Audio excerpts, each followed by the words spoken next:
अस्सलाम वालेकुम स्टूडेंट्स। आज का हमारा टॉपिक है द हॉलो मैन।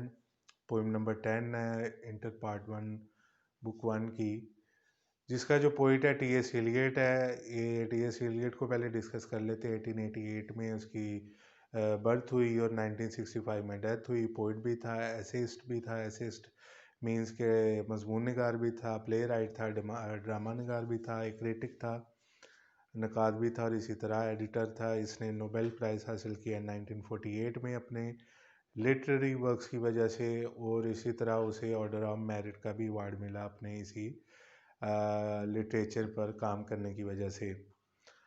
अब जो इसने ये पोइम लिखी थी द हॉलो मैन, इसको बेसिकली 5 पार्ट्स में डिवाइड किया गया था। 1925 में ये पोइम लिखी गई और 5 पार्ट्स का जो पहला पार्ट है वो ही बच्चों का जहन देखते हुए उसको सिर्फ पहले पार्ट को ही यहाँ पर पढ़ाया जाता है। तो बाकी 4 पार्ट्स भी आप पढ़ सकते हैं नेट से सर्च करके या यूट्यूब पे सुन सकते हैं।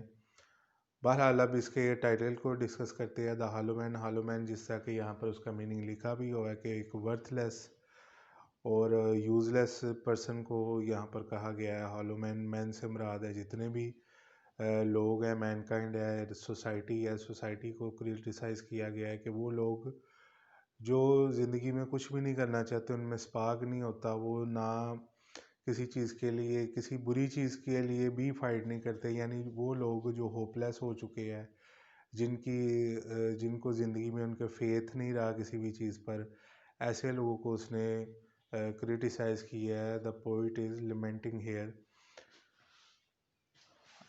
अब इसको देखे जी, पहली लाइन पे ही वो उसने वी का वर्ड यूज़ करते हुए, ये असल में एक कोरस था, एक ग्रुप था सिंगर्स का जो जिसके लिए इसने ये सारा सॉन्ग लिखा। और अब वो सिचुएशन ये होती है कि जो ग्रुप है सिंगर्स का वो ये पोइम को गा रहा होता है और ये शो कर रहा होता है कि शायद ये सारी पोइट्री सुन के, ये गाना सुन के लोगों में कुछ स्पार्क पैदा हो, वो मोटिवेट हों और ज़िंदगी में कुछ करें। और इसकी थीम यही है कि मतलब जो लोग फेलियर पर बैठ गए हैं कि एक दफ़ा फेल हो गए ज़िंदगी में, फिर उन्होंने कुछ नहीं करना सारी ज़िंदगी। इसी तरह वो लोग जो अपनी लेज़ीनेस का बहुत ज़्यादा शिकार है, उन लोगों को यहाँ उसने क्रिटिसाइज़ किया है। पहली वर्स हम पढ़ते हैं, वो कहता है we are the hollow man. Hollow man उसने तमाम लोगों को कहा है, वो लोग जो कि बिल्कुल उनके अंदर मेहनत करने की सख्त नहीं बाकी रही। इसका एक रेफरेंस इस तरह भी है कि एक जो कॉमिक ड्रामा होता है उसमें भी ये शो किया गया कि असल में पोइट ये कहना चाह रहा है कि वो लोग जो ज़िंदगी में कुछ भी नहीं करते या सारी ज़िंदगी इसी तरह गुजार देते हैं। मीन्स एक तो होता है एक बंदा कोशिश करता है, उसको उसने क्रिटिसाइज़ नहीं किया, वो चाहे उसमें कोशिश में नाकाम हो जाए, लेकिन वो शख्स जो जिसने कोशिश भी नहीं की, उसके नज़दीक वो लोग उससे अच्छे हैं जो कि जहन्नम में जाएंगे मरने के बाद।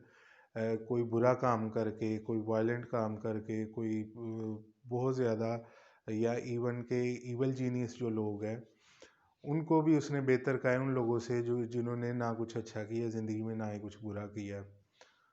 तो कहता we are the hollow man, हम एक खोखले लोग हैं, वर्थलेस लोग हैं।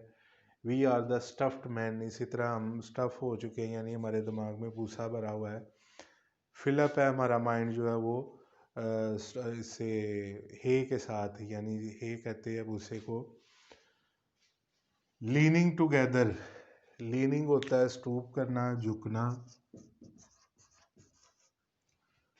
Head piece filled with straw alas. अब हेड पीस यहाँ उसने कहा है माइंड को, कि जो हमारा दिमाग है, जहन है, वो स्ट्रॉ से भरा हुआ है। स्ट्रॉ कहते हैं हस को, हे को।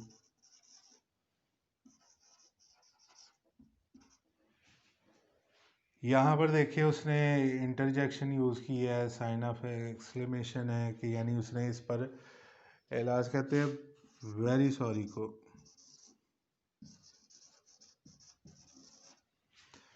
कहता है कि बहुत अफसोस की बात है कि हम सारे इसी तरफ झुके हुए हैं। मीन्स हमारा जो झुकाव है, हमारा जो बॉडी लैंग्वेज है वो इसी तरफ है कि हमारा जो जहन है वो गुस्से से भरा हुआ है। हम अपने माइंड को यूज़ नहीं कर रहे, जो अल्लाह ताला ने हमें दी है अपनी इंटेलिजेंस को हम बिल्कुल हाथ पे हाथ रख कर बैठ गई अपनी ज़िंदगी में।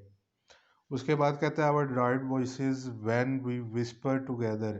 कहता है जब एक तो हम पहली तो बात है कि बात नहीं कोई भी करते हैं ज़िंदगी में, यहाँ बात से मुराद वही काम है, कोशिश है। और कहता है जब हम विस्पर भी करते हैं, विस्पर करना होता है सरगोशी करना, इसको कहते हैं मटर करना, कि जब हम सरगोशी करते हैं तब भी हमारी वॉइसेस कैसी होती हैं, ड्राइड, यानी कि मीनिंगलेस।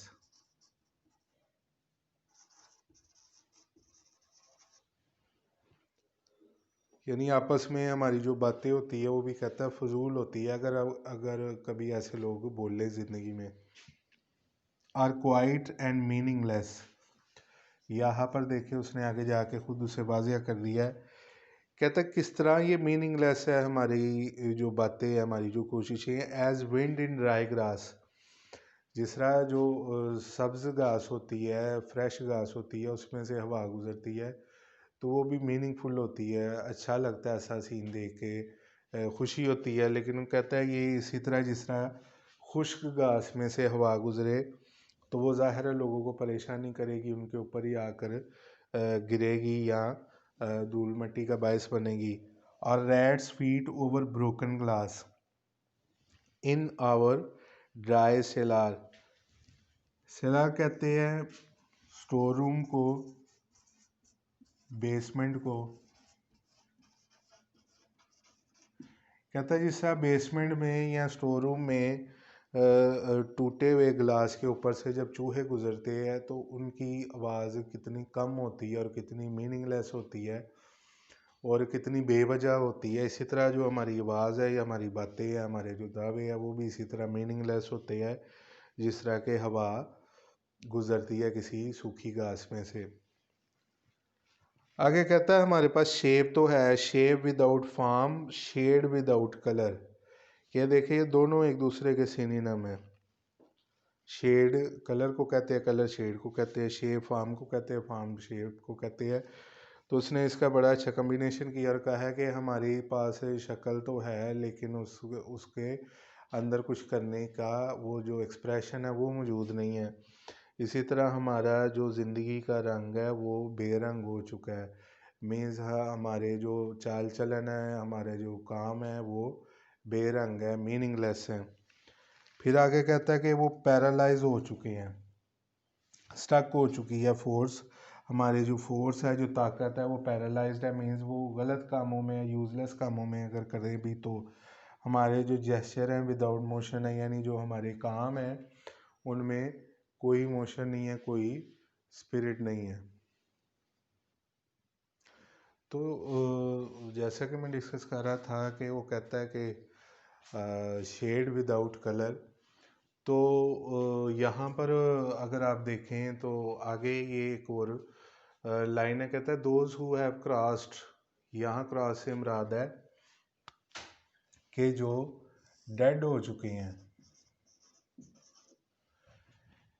कहता है वो लोग जो हमारे इंसेस्टर हैं, जो किसी न किसी गलती या किसी न किसी अच्छे काम में मुलव्वस रहे होंगे ज़िंदगी में, जो कि इस दुनिया से चले गए हैं अगले जहाँ पर अल्लाह ताला के पास, with direct eyes to death other kingdom. और वो अपनी आंखों से मौत की जो किंगडम है, जो जगह है, उसको देख चुके हैं।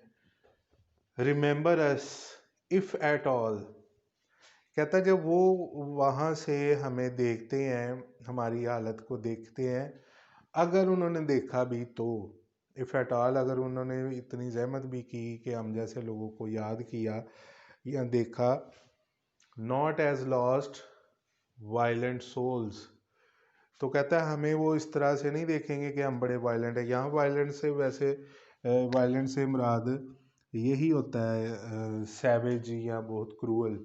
यहाँ उसने पॉजिटिव वे में कहा है कि अगर कोई शख्स जो है वो कुछ गलत भी करता है लेकिन ज़िंदगी में कुछ ना कुछ मूवमेंट होनी चाहिए।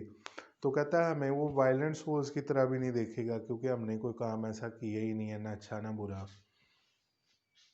But only as the hollow man the stuffed man. वो सिर्फ हमें देखेंगे एक खोखले इंसान की तरह, एक भूसा भरे दिमाग वाले शख्स की तरह जो ज़िंदगी में कुछ भी करना नहीं चाहता।